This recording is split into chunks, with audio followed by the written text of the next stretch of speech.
The apocalyptic vision of fire bursting from the earth haunts man with the image of all in nature that is beyond his control.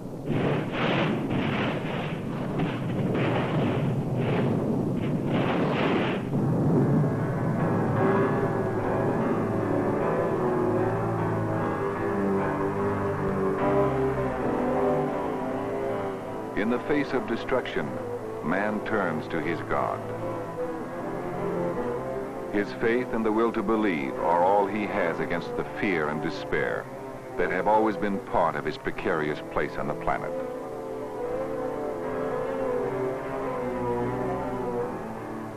History is filled with the struggles of the human spirit to endure against forces in nature we can neither understand nor control.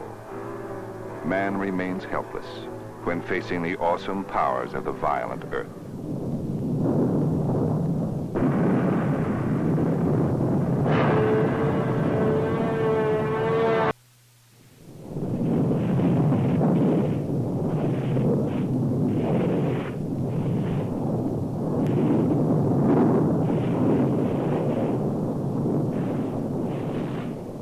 Before man, before any living thing, the surface of an infant planet evolved in a process of violence that is still going on. The volcano gives man a fiery image of a time in the Earth's development some 4 billion years ago.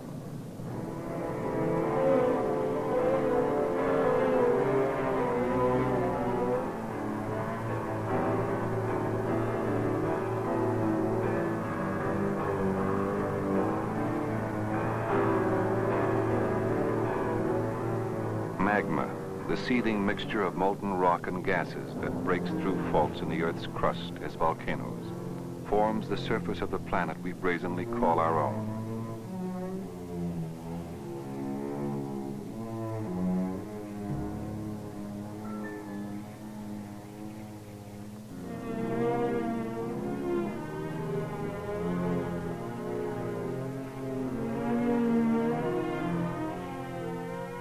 The cooling volcanic landscape, a world of gray desolation, provides a wondrous paradox. It is the ravaged corpse on which life appears. With life comes man.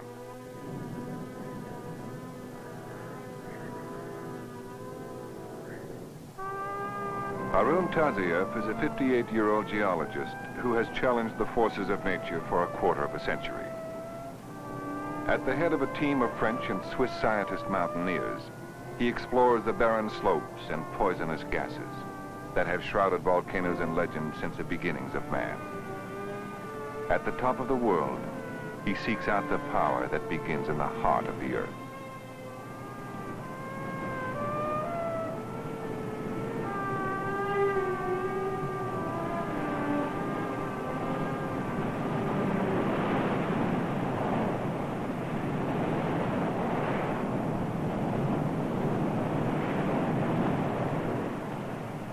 Haroun Tazieff's laboratory is the crater lip of an active volcano.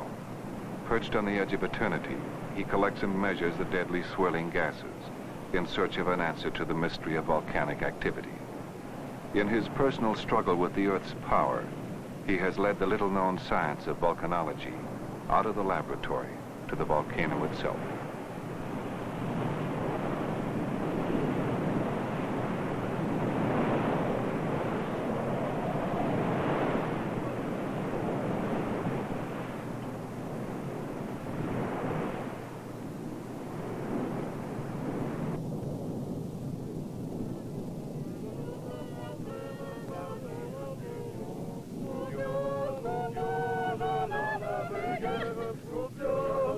Throughout Europe, they are known as Tazieff's gang. The unorthodox scientific team includes volcanologists, chemists, nuclear physicists, and alpine mountain climbers. They share a kind of athlete's devotion to a winning coach, a total commitment to science and nature, and an unabashed love of adventure.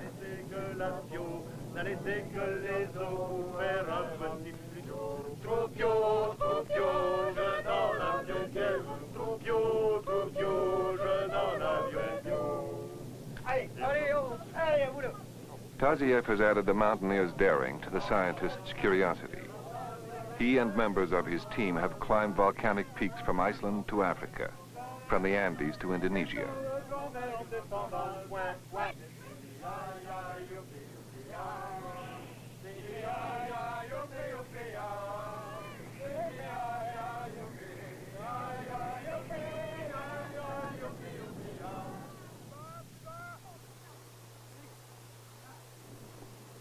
From the crater of an active volcano to a rugby field in Paris is not really much of a jump for Tazieff and his personal brand of science and sport.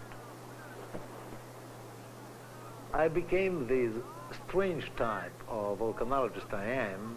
From the very start, I tackled the volcano not only from a scientific point of view, but at the same time from a battling point of view, from a sporting point of view. To me, from the very first time, the volcanic eruption was a challenge, something to win, you see. And as I am an old mountaineer, ancient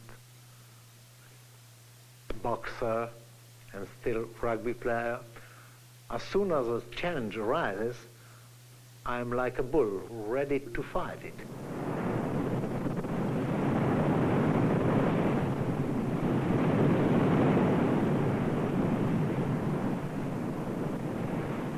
Mount Etna, Sicily, April 5th, 1971.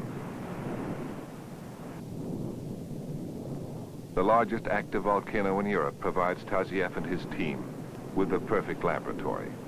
A volcano in full eruption.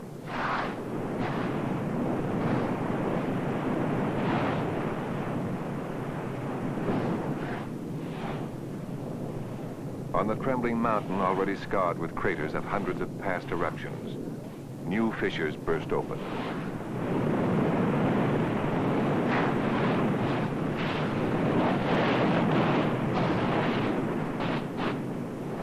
Instruments for collecting and measuring the volcanic gases must be carried by volcanologists to the source of the eruption through a red-hot rain of flying lava.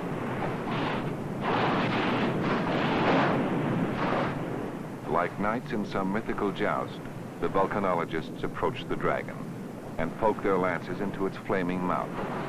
The temperature at the vent is almost 2,000 degrees.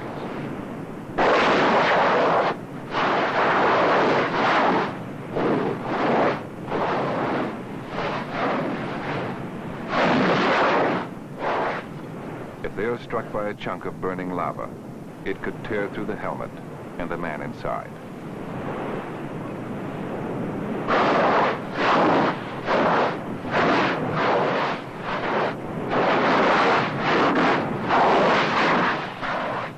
Again and again, Tazieff and his scientists pit their strength against the power of the volcano. The jets of gas burst out of the vent at a velocity of 500 feet per second.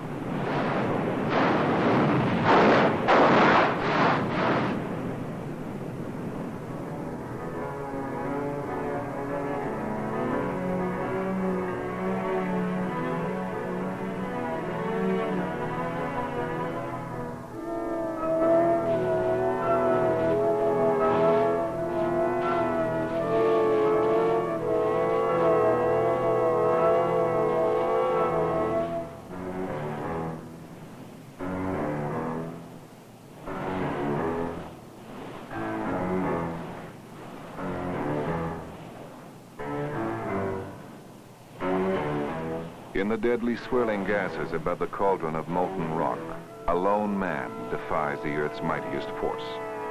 On a mountaintop in Sicily, reality takes on the unearthly image of science fiction.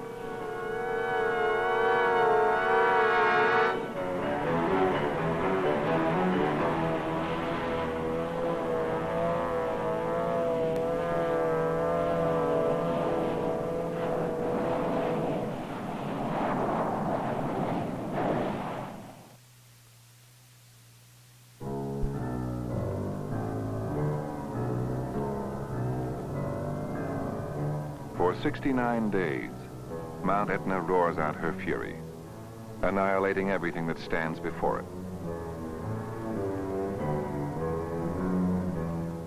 The relentless lava pours down the slopes, as it has since Etna's first recorded eruption, more than 2,000 years ago.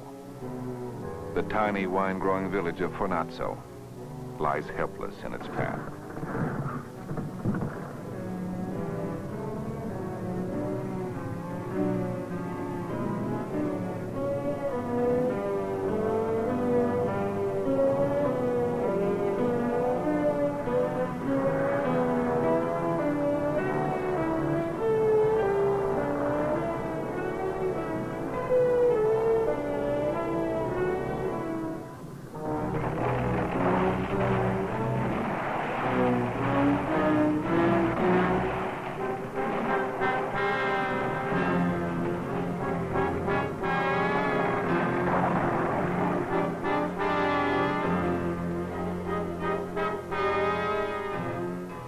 For 5 years, Mount Etna rumbled a warning to the people of Fornazzo. They would not leave their village. They remain in the vineyards even now. It is their land. The constant threat of eruption is the price they pay for the most fertile soil in Sicily, Etna's volcanic slopes.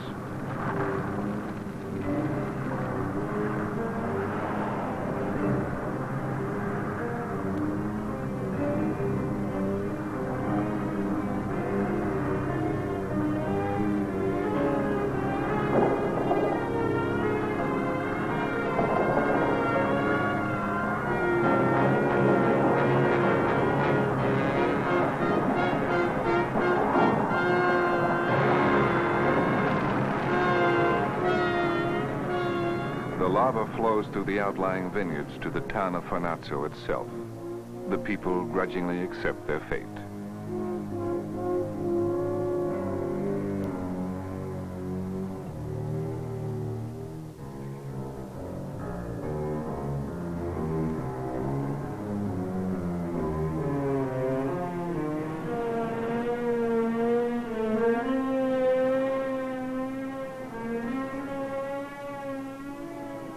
To live on the slopes of Mount Etna is to know how powerless man really is against the unknown forces locked deep in the earth that will someday, any day, rise up to destroy him.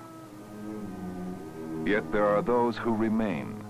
They will stay on their land until the last possible moment. Theirs is the human spirit that stands against the forces of destruction and clings to life.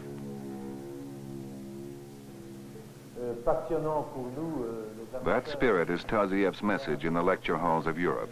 We are man, he tells us. We cannot wait for the powers of nature to wash us away. We must meet them head on their own terms, and we must win. Always, it is the athletic challenge.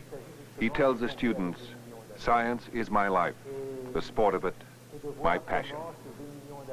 For years, Tazieff was considered a rebel scientist, an adventurer. Today, he is the director of France's National Center for Scientific Research.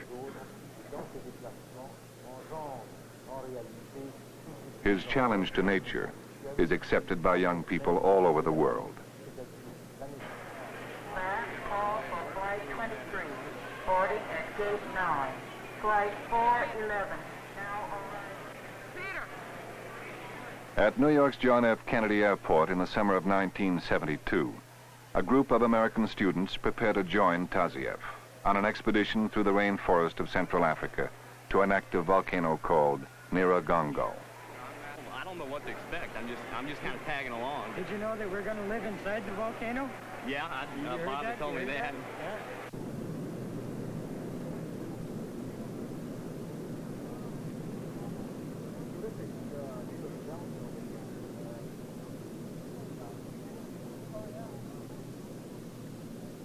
The students are scholarship winners from all over the United States, chosen by the Explorers Club and the U.S. Office of Education. With them is a group of interested amateurs whose dream is field research. They were selected not only for their interest in the earth sciences, but also for their athletic ability and personality. Tazieff's Nyiragongo expedition will test them beyond the limits of scientific inquiry. Only one small part of Africa.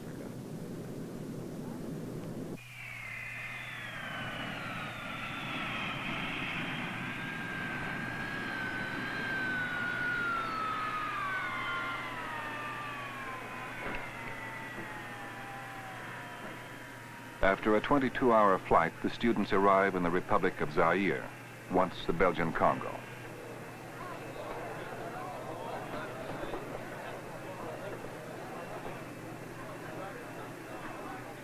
They are met by Robert Citron, head of Educational Expeditions International, a Massachusetts-based organization that sponsors scientific field expeditions for students and amateurs. A bewildering blur of sights and sounds flies past the students as the expedition speeds towards its destination.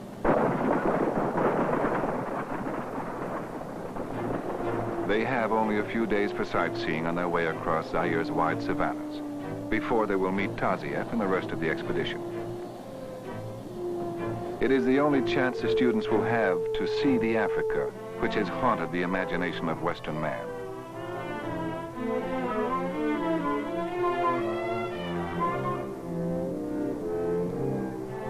For a few days, they are tourists in the exotic panorama where tribal life and wild animals exist together in a landscape of dreamlike contradictions.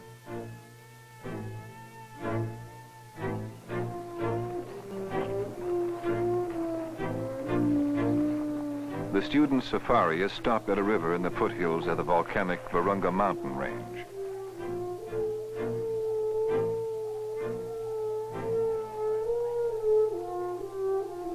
From here, the Americans are able to see for the first time the reason they have come 6,000 miles from home.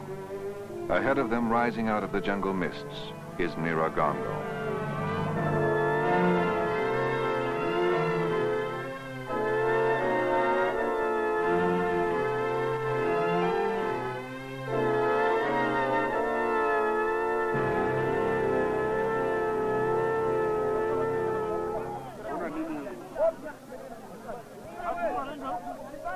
In the tribal village of Kabati, at the foot of Nyiragongo, men from the surrounding area have come to work as bearers for $1 a day. 150 are chosen.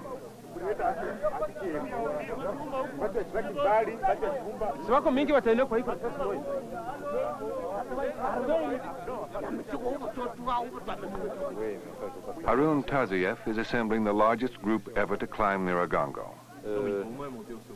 The bearers will carry the expedition's 3 tons of supplies and scientific gear in packs of 40 pounds each on their backs, or in more traditional African fashion. Besides the Americans, there's an international brigade of scientists and a dozen skilled mountain climbers brought along by Tazieff as a safety precaution.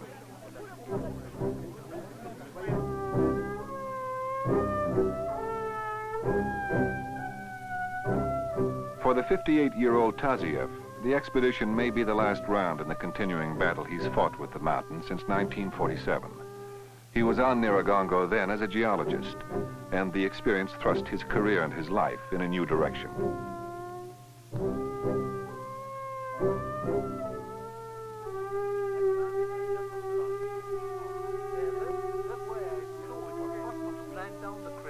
But I was not interested. Because I didn't know it was active, and I was not a volcanologist.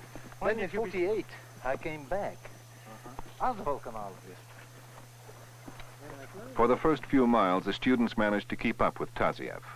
The twisting elephant trails that zigzag up the 11,400-foot mountain become an exhausting classroom for the old mountaineers' impromptu lectures on volcanology.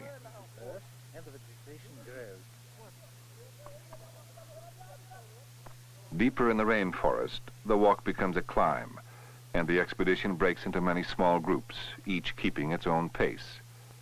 The air is noticeably thinner, and climbing is difficult.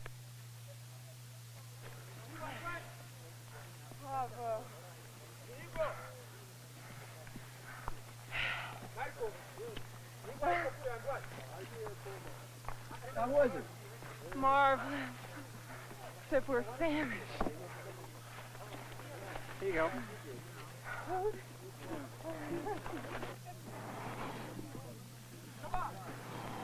Hey, that's pretty good.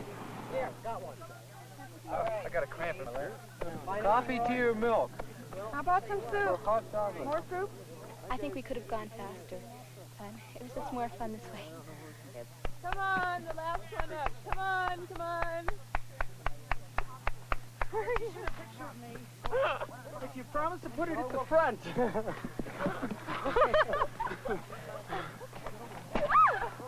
The first day ends 2/3 the way up the mountain, 9,000 feet above sea level. From here, they can see the bleak, wind-swept summit of Nyiragongo.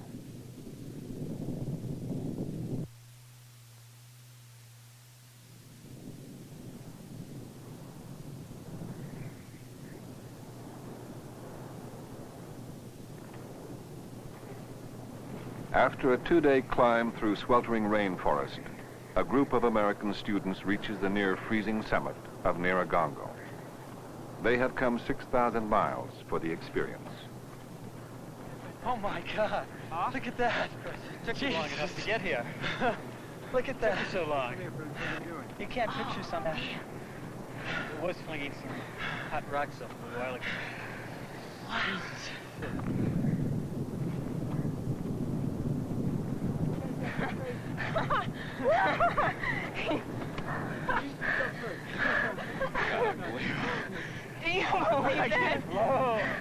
You see that rock there, that big rock?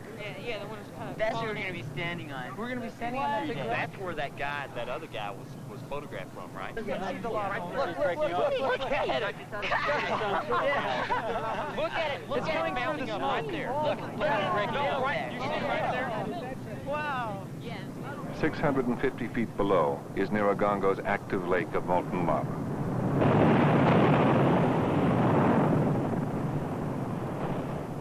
Sudden eruptions causing the lake to rise and fall spasmodically will make any attempt to reach it extremely dangerous, if not impossible.